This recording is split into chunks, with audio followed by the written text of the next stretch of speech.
ಈ ದಿನ ಬದನೆಕಾಯಿ ಹಾಕಿ ವಾಂಗಿಬಾತ್ ಉಪ್ಪಿಟ್ಟು ಮಾಡೋದನ್ನು ತೋರಿಸ್ಕೊಡ್ತಾ ಇದ್ದೀನಿ.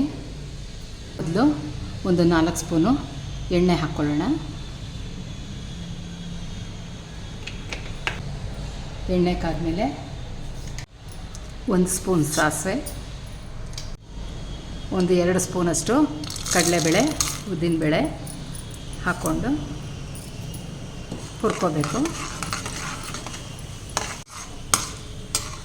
ಕಡಲೆಬೇಳೆ ಉದ್ದಿನಬೇಳೆ ಹೊಂಬಣ್ಣಗೆ ಬಂದಮೇಲೆ 2 ಹಸಿಮೆಣಸಿನ್ಕಾಯಿ ಹಾಕ್ಕೋತಾ ಇದ್ದೀನಿ. ಯಾಕೆಂದರೆ ಆಮೇಲೆ ವಾಂಗಿಬಾತ್ ಪೌಡ್ರ್ ಹಾಕೋಬೇಕು, ಅದಕ್ಕೋಸ್ಕರ ಖಾರಕ್ಕೆ ಎಷ್ಟು ಬೇಕೋ ಅಷ್ಟು ಹಾಕ್ಕೊಂಡಿದ್ದೀನಿ.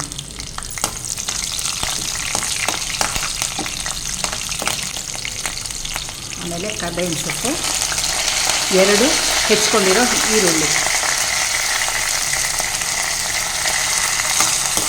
ಏನು ಹಾಕ್ಕೊಂಡು ಕೆಂಪಗಾಗೋವರೆಗೂ ಹುರ್ಕೋಬೇಕು. ಇದು ಹೊಂಬಣ್ಣಕ್ಕೆ ಬಂದಿದೆ.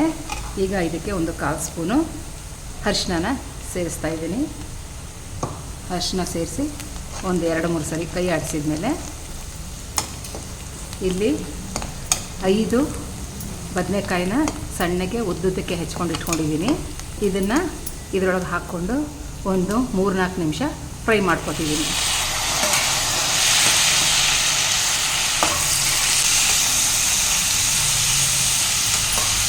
ಇದಕ್ಕೆ 1/4 ಸ್ಪೂನು ಉಪ್ಪು ಹಾಕಿಬಿಟ್ಟು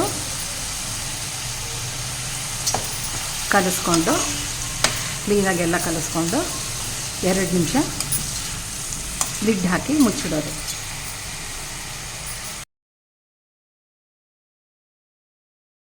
ಮೂರು ನಿಮಿಷ ಆಯಿತು.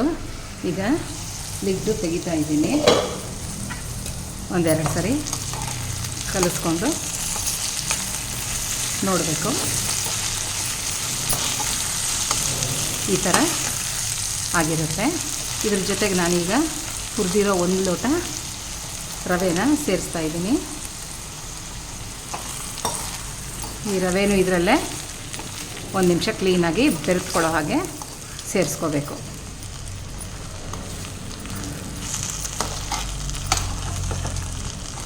ಈ ಥರ ಸೇರಿಸ್ಕೋಬೇಕು.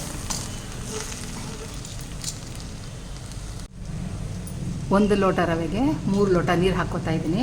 ಇಲ್ಲಿ ಪಕ್ಕದಲ್ಲಿ ನೀರು ಕಾಯಕ್ಕೆ ಇಟ್ಕೊಂಡಿದ್ದೀನಿ. ಈ ನೀರು ಕಾದಿದೆ. ಇದೇ ನೀರನ್ನ ಇದರಲ್ಲಿ ಹಾಕ್ಕೋತಾ ಇದ್ದೀನಿ.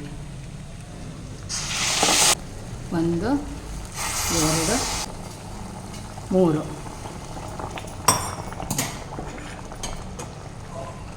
ಇದನ್ನು 3 ಲೋಟ ನೀರು ಹಾಕ್ಬಿಟ್ಟು ಈ ಥರ ಕಲಿಸ್ಕೋಬೇಕು.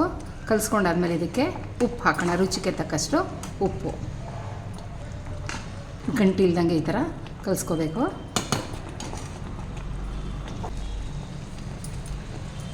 ಉಪ್ಪು, ಆಮೇಲೆ ಇದಕ್ಕೆ ವಾಂಗಿಬಾತ್ ಪುಡಿನ ಸೇರಿಸ್ತಾ ಇದ್ದೀನಿ. ಎಷ್ಟು?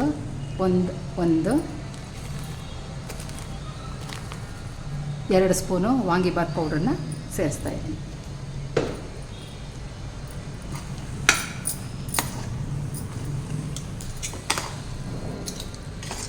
ಒಂದು ಸ್ವಲ್ಪ ನೀರು ಹಾಕ್ಕೊಳ್ಳೋಣ. ಇದಕ್ಕೆ ಈ ಪೌಡ್ರೆಲ್ಲನೂ ಇದಕ್ಕೆ ಬೆರೆತ್ಕೋಬೇಕು.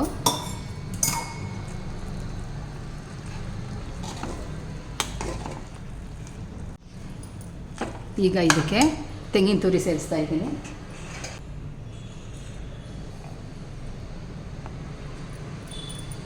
ಇದು ವಾಂಗಿಬಾತ್ ಉಪ್ಪಿಟ್ಟು ಸ್ವಲ್ಪ ನೀರಾಗಿದ್ರೇ ಚೆನ್ನಾಗಿರುತ್ತೆ. ನಿಮಗೆ ಬೇಕಾದರೆ ಇನ್ನೊಂದು ಸ್ವಲ್ಪ ನೀರು ಹಾಕ್ಕೋಬಹುದು, ಅಥವಾ ಗಟ್ಟಿ ಬೇಕು ಅನ್ನೋರು ಗಟ್ಟಿಯಾಗಾದರೂ ಮಾಡ್ಕೋಬಹುದು. ಇದು ಸ್ವಲ್ಪ ನೀರಾಗಿದ್ದನ್ನೇ ಟೇಸ್ಟು ಅಂತ ಹೇಳ್ಬಿಟ್ಟು ನಾನು ಸ್ವಲ್ಪ ಅಳ್ಳಕವಾಗೇ ಮಾಡ್ತಾಯಿದ್ದೀನಿ. ಕೊಬ್ಬರಿ ಸೇರಿಸಾದ್ಮೇಲೆ ಇದಕ್ಕೆ ಕೊತ್ತಂಬರಿ,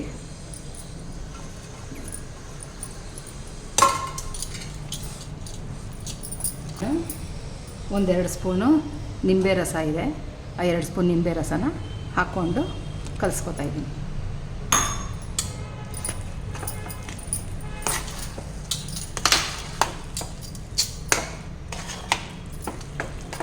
ನೋಡಿ, ವಾಂಗಿಬಾತ್ ಉಪ್ಪಿಟ್ಟು ರೆಡಿ ಇದೆ.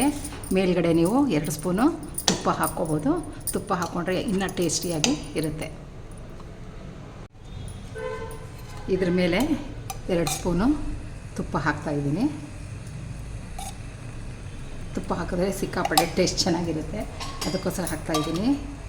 ಸುಮಾರು ಜನಗಳು ಉಪ್ಪಿಟ್ಟು ಅಂದರೆ ಮೂಗು ಮುರಿತಾರೆ, ಬೇಡಪ್ಪ ಬೇಡ ನಾನು ತಿನ್ನಲ್ಲ ಉಪ್ಪಿಟ್ಟು, ನನಗಿಷ್ಟ ಇಲ್ಲ ಅಂತ. ಈ ಥರ ವಾಂಗಿಬಾತ್ ಪೌಡ್ರ್ ಹಾಕಿಬಿಟ್ಟು ಮಾಡಿದ್ರೆ ಸ್ವಲ್ಪ ಚೇಂಜ್ ಇರುತ್ತೆ, ತಿಂದೇ ಇದ್ದವರು ಒಂದು ಸ್ವಲ್ಪ ಆದರೂ ತಿಂತಾರೆ. ಅದಕ್ಕೋಸ್ಕರ ಈ ಹೊಸ ರೆಸಿಪಿನ ತೋರಿಸ್ತಾ ಇದ್ದೀನಿ. ಇದಾದಮೇಲೆ ಒಂದು 2 ಮಿನಿಟ್ಸು ಮುಚ್ಚಿಟ್ರೆ ಸಾಕು, ಉಪ್ಪಿಟ್ಟು ರೆಡಿ. ವಾಂಗಿಬಾತ್ ಉಪ್ಪಿಟ್ಟೀಗ ರೆಡಿಯಾಗಿದೆ ನೋಡಿ, ಈ ಥರ ಇರುತ್ತೆ. ನೀವು ಇದೇ ಥರ ಮಾಡಿಕೊಂಡು ರುಚಿ ನೋಡಿ, ಆಮೇಲೆ ನೀವು ಕಾಮೆಂಟ್ಸ್ ಮಾಡಿ. ಓಕೆನಾ? ನೆಕ್ಸ್ಟ್ ವಿಡಿಯೋನಲ್ಲಿ ಮೀಟ್ ಮಾಡೋಣಂತೆ. ಬಾಯ್.